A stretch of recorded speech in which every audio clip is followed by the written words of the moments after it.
प्रिय विद्यार्थियों, कक्षा 12 अनिवार्य हिंदी विषय के अंतर्गत आज हम प्रश्न चर्चा करेंगे इस वीडियो के माध्यम से। और जो प्रश्न चर्चा करनी है वह है एक आचार्य हजारी प्रसाद द्विवेदी के द्वारा लिखित शिरीष के फूल नामक उनका जो ललित निबंध है उसके जो प्रश्न हैं उन पर चर्चा करेंगे। जो महत्वपूर्ण प्रश्न आपके सिलेबस के अनुसार हो सकते हैं।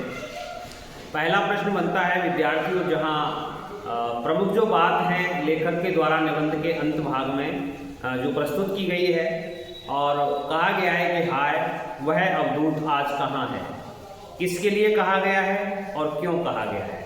तो प्रिय विद्यार्थियों, यह जो शब्द है, यह जो वाक्यांश है कि हाय वह अवधूत आज कहाँ है, तो ये महात्मा गांधी के लिए कहा गया है। जिस प्रकार से विद्यार्थियों शिरीष के फूल भयंकर लू और गर्मी में भी खिले रहते हैं, उसी प्रकार से और वो आत्मबल के विपरीत परिस्थितियों का सामना करते हैं, उसी प्रकार से गांधी जी भी अनासक्त रहकर सुख दुख आदि से निश्चिंत रहकर आत्मबल से सौंदर्य बिखेरते रहे और अपने लक्ष्य में वो सफल रहे।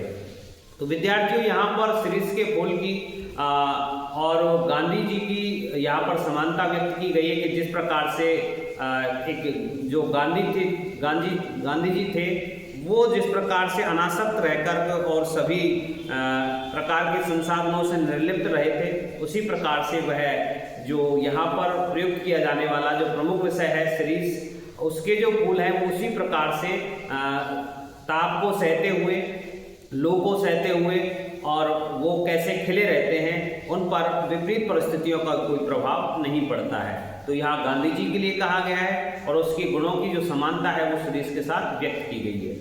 दूसरा प्रश्न विद्यार्थियों आता है कि शिरीष के वृक्ष, कबीर और कालिदास में लेखक के द्वारा क्या क्या समानताएं, उनके गुणों की किन किन समानताओं की चर्चा की गई है, इन तीनों में कौन कौन सी समानताएं आती हैं जो यहाँ पर व्यक्त की गई है। तो विद्यार्थियों, ये तीनों ही अर्थात शिरीष का वृक्ष, कबीर और कालिदास, ये तीनों ही मस्तबौला और फक्कड़ स्वभाव की विशेषताएं इनके अंतर्गत देखी गई हैं, जिनकी समानता यहाँ पर बताई गई है। विद्यार्थियों, कबीरदास जी के बारे में बात करते हैं तो जीवन में ये संकटग्रस्त रहे और ऐसा संकटग्रस्त रहते हुए भी अपने सिद्धांतों से कभी भी विचलित नहीं हुए थे। इसी प्रकार से कालिदास जी हैं, वो योगियों की भांति मोह माया से हमेशा मुक्त रहे और उसी प्रकार से शिरीष जो है वो विपरीत मौसम, लू गर्मी में भी मस्त होकर खिला रहता है। तो तीनों की जो समानताएं हैं वो यहाँ पर गुणों के आधार पर व्यक्त की गई हैं।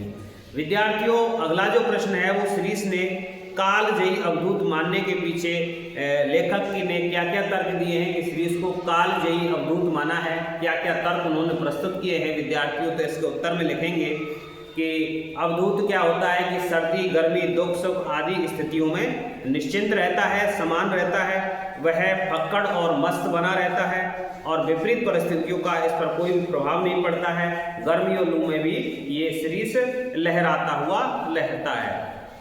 आगे जो प्रश्न बनता है विद्यार्थी वो यह है कि संघर्षशीलता और जिजीविषा की व्यंजना यहाँ पर स्पष्ट करने को कहा गया है कि जिजीविषा क्या है और संघर्षशीलता क्या है, इसकी किस प्रकार से लेखक के द्वारा व्यंजना की गई है। तो इसमें प्रमुख रूप से यह आता है कि जब भयंकर गर्मी है, लू है, तपन है और उसमें सभी पेड़ पौधे झुलसते हुए से दिखते हैं और पुष्प रहित हो जाते हैं, तब भी शिरीष का जो हरा भरा पौधा है पुष्पों से वो लदा रहता है और वायुमंडल से रस ग्रहण करता है। विपरीत दशा में भी संघर्षशीलता और जिजीविषा से युक्त यह रहता है। विद्यार्थियों, एक प्रश्न बनता है कि शिरीष के फूल से हमें क्या शिक्षा मिलती है। तो यहाँ विद्यार्थियों, संघर्ष और कोलाहल से परिपूर्ण जो वातावरण है, विपरीत परिस्थितियां हैं, उसमें भी अविचल रहकर जिजीविषा रखने की जो शिक्षा है वो हमें मानव मात्र को यहाँ शिरीष के माध्यम से मिलती है। विद्यार्थियों, हमें अर्थात प्राणियों को धैर्य रख करके और लोकहित का चिंतन करके और कर्तव्यशील बने रहने की शिक्षा यहाँ पर शिरीष के माध्यम से हमें प्राप्त होती है। विद्यार्थियों, अगले प्रश्न के रूप में आता है कि शिरीष के फूलों को देखकर लेखक को किसकी याद आती है। जैसे ही लेखक ने शिरीष के फूलों को देखा तो उसे किसकी याद आती है।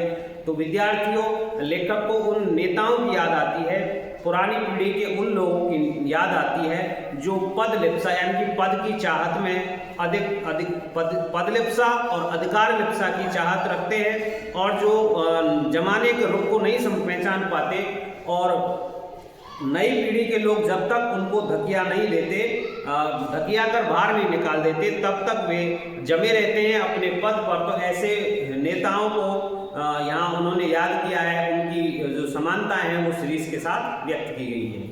विद्यार्थियों यहाँ पर आया है कि निबंध में साहित्यकारों का दायित्व भी लेखक के द्वारा बताया गया है। तो वो दायित्व कौन से बताए हैं निबंधकार के द्वारा कि साहित्यकारों का दायित्व प्रमुख रूप से क्या हुआ करता है। विद्यार्थियों, साहित्यकारों के लिए कहा गया है लेखक के द्वारा कि वो अनासक्त रहें, केवल हानि लाभ का लेखा जोखा मिलाने में वो नहीं लगे रहे। उनका दायित्व है बाह्य सौंदर्य जो है उनका ही चित्रण करना नहीं है, अब तो बाह्य सौंदर्य के आवरण को हटाकर उसके भीतरी जो सौंदर्य तत्व है उसको उद्घाटित करना भी साहित्यकारों का लक्ष्य होना चाहिए।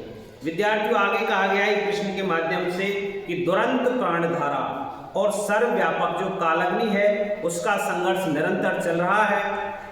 तो इससे इस पंक्ति से क्या संदेश देना चाहता है वह लेखक जो है। तो विद्यार्थियों, यहाँ पर प्राणियों की मृत्यु के बारे में बताया गया है कि वो शाश्वत है, मृत्यु से कभी नहीं डरना चाहिए। जिस व्यक्ति में थोड़ी सी भी ऊर्ध्वमुखी प्राणधारा है अर्थात प्रगतिशील करती हुई धारा है, वो जीवनी शक्ति है, वह महाकाल के कोड़ों की मार से कुछ समय तक बचे रहता है। जीवन में आगे बढ़ते रहो, संघर्ष करते रहो, ऐसी जिजीविषा शक्ति रखने की प्रेरणा लेखक के द्वारा इस वाक्य के माध्यम से व्यक्त की गई है। विद्यार्थियों, आगे एक प्रश्न आता है कि अवधूतों के मुंह से ही संसार की श्रेष्ठ रचनाएं वो निकली हैं।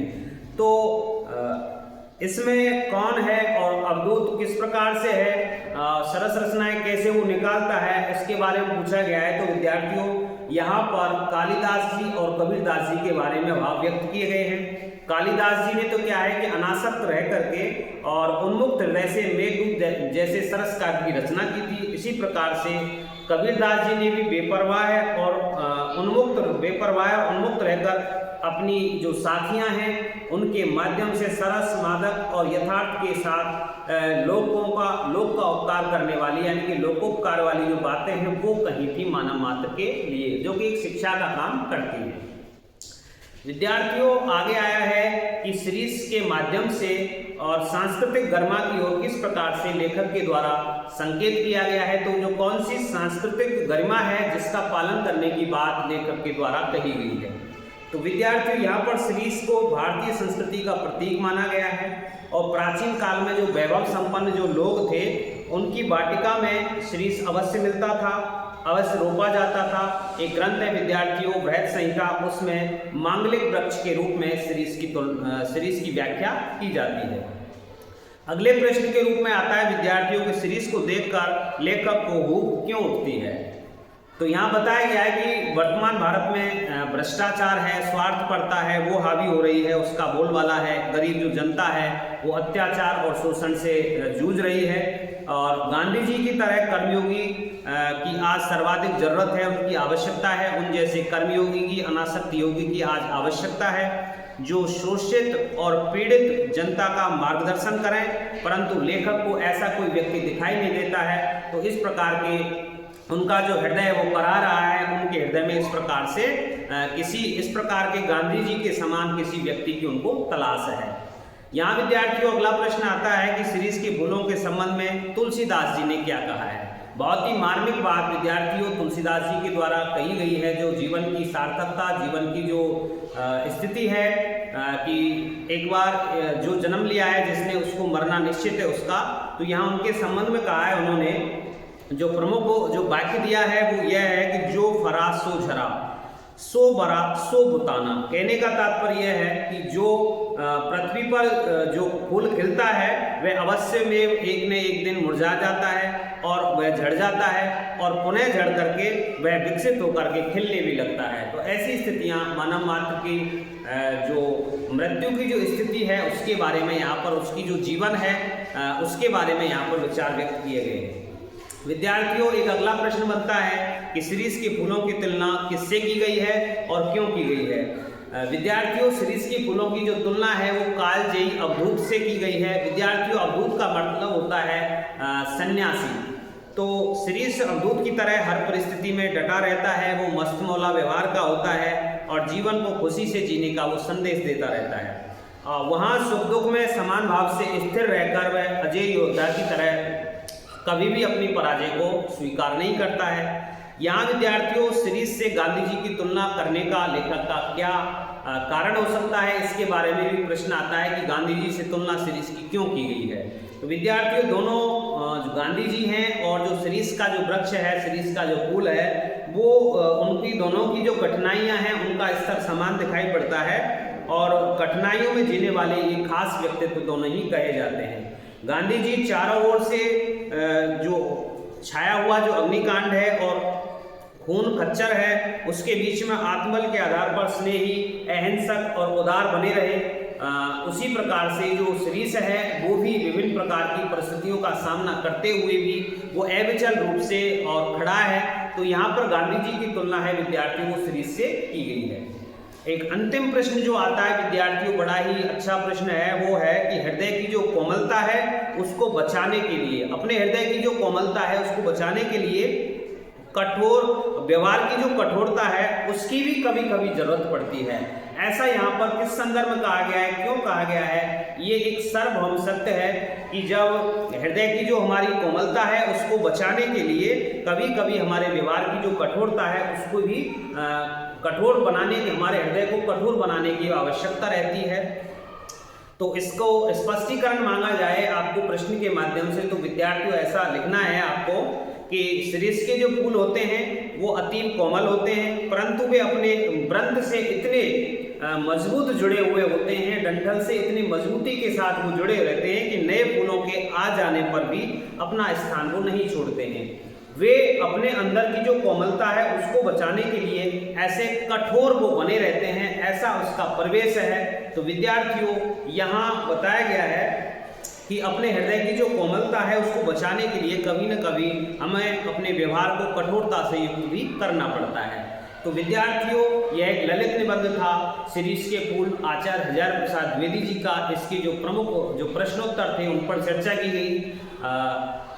विद्यार्थियों आगे आपको इसी प्रकार से वीडियो मिलते रहें। कक्षा 10 और 12 के जो बोर्ड परीक्षा के महत्वपूर्ण अंग माने जाते हैं, तो आप आगे से आगे इन वीडियोस को शेयर करते रहें, चैनल को सब्सक्राइब करने में मदद करते हैं। मिलते हैं अगले वीडियो के साथ एक नए टॉपिक के साथ, तब तक के लिए धन्यवाद।